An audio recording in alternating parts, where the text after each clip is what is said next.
What are some of the outcomes of updating that are positive and beneficial? For me, updating over time in my group has provided me with depth. Depth in understanding others, depth in establishing non-shallow relationships. Okay, I'll talk, it's a place of vulnerability and authenticity, and really self-disclosure and mutuality. When we talk about some of these spiritual disciplines that the Bible speaks of in everyday life, a lot of them play out in updating. I'll share with you just very briefly that I did 4 years of clinical pastoral education up at Newton Wellesley Hospital. And it was interesting. It was my first time in a group setting. And I was learning and exploring the call to healthcare chaplaincy. I had a supervisor there who was in the chaplaincy for over 30 years.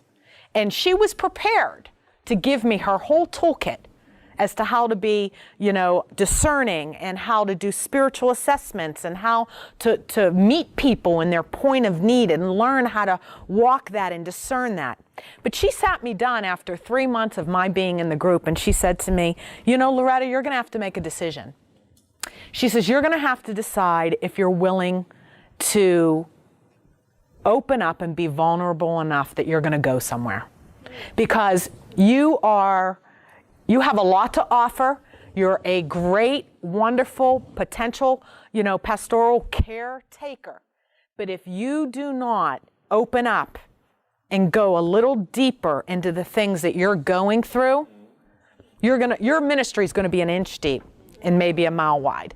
She goes, or you can update and you can share in this group and you can become vulnerable and you can talk and you can be sincere and you can walk with others and they will walk with you. And she said to me, the one goal that I have for you in this first year of field education is that you will allow others to walk with you and that you will find a safe space to build trust and allow this group to be an affirming and caring group for you.